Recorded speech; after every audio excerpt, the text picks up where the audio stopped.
Mountain bikes take a lot of abuse, especially if you're in the middle of winter like we are here in the UK. So here are a few regular maintenance checks that you should do. I would do this sort of check probably every week, but that's because I'm probably riding my bike 3 or 4 times a week, so use that as a bit of a guide. And I try and work from the front of the bike to the back of the bike so it makes a little bit of sense. Having said that, I will start with the tyres and do them as a pair. So basically, I'm just taking a look at them and checking that the tread isn't wearing down too much, but also I'm looking for damage. So any rips or tears, any bulges in the sidewalls, keep an eye on those. If there are any tears, I'll probably get that tyre changed or repaired straight away. Also, if they're tubeless like these are, I'd check the tubeless sealant probably every 6 months. That's going to want replacing because they do start sort of forming almost rubbery balls in there.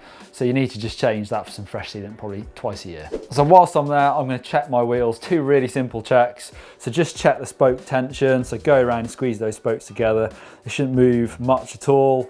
Any more than a couple of millimeters. If they do move more than that, you know that that wheel is going to need some attention. But this is just a really quick check. So they are fine. I'll also give the wheel a spin to check the bearings. That feels nice and smooth, and give it a rock side to side. So dead quick, dead easy. That tells me that my wheels are in pretty good condition. So now I'm at the front of the bike, I'm going to check my headset bearings. So just with the front wheel off the floor, turn the bars side to side, and that should feel nice and smooth.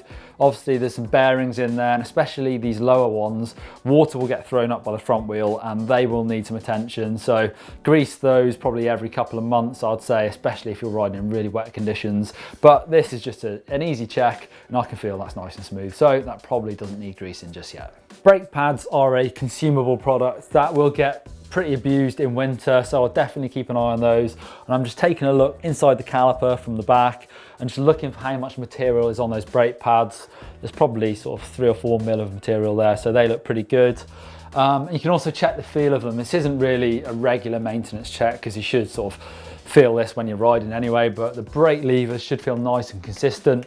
If they're at all spongy, which this left one is, very spongy, then that needs some attention and that actually needs a bleed. But that shouldn't really be a regular maintenance thing. They shouldn't need bleeding very often, to be honest. The same theory applies for my gear cable. It's not something that I really check all the time. It's just when I'm riding, I'll feel for when it needs replacing. And I know that because the shifts will feel stiff. So going up the cassette to the lower gears will feel really hard. And then when I'm trying to shift down into harder gear, they'll be slow. So it might take a second or 2 for the chain to drop down. Then I know that my gear cable needs replacing. Now I would check all the bearings on my bike. We've already done the front wheel. Other things might be suspension bearings. So keep an eye on them, make sure they're nice and smooth. The bottom bracket is another one. So to check that, I'll just spin the cranks, but also just try and rock them side to side. If there's any movement in there, that means the BB is on its way out. And most bottom brackets you can't actually service, they just need to be replaced. So keep an eye on that and maybe get one ordered if it's starting to rattle. You should also check your bearings in your pedals. They're relatively easy to service, and just give them a spin. So they should spin and then stop like that. It shouldn't spin wildly, and they shouldn't just stop straight away. So a little bit of resistance on there. And also check for any sort of twisting, any moving in there. These feel nice and tight, so I know that, again, they don't need any maintenance for a little time. Now to the drivetrain, something that will wear out, but if you keep it nice and clean and well lubed, that's how to make it last a bit longer. And to check this, you're gonna need a proper chain checker. And this basically measures how much the chain is stretched. So if it's stretched too much, you know it's too warm. So you just sort of put it in there and move this dial until it's nice and snug in the chain. And you can see that anything between 0.25 and 0.5 means the chain's okay.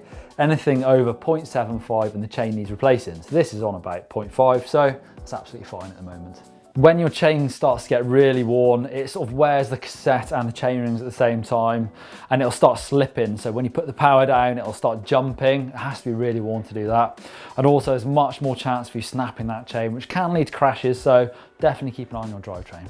Just one final thing to do is to go over the bike and give it a full bolt check to make sure it's nice and tight. So there you go, there's a few really easy checks, and when you get that system of going front to back on the bike and you know what you're checking, it shouldn't take you any more than 1 minute. If you want to subscribe to GMBN, I bet you do if you haven't done it already, click on this GMBN logo here. We publish videos every day of the year. If you want to see more videos like this, click down there for how to change your sealant and your tubeless tyres, because I need to do that soon. And click down there for how to bleed your brakes, because that needs bleeding. Give us a thumbs up if you found this video useful.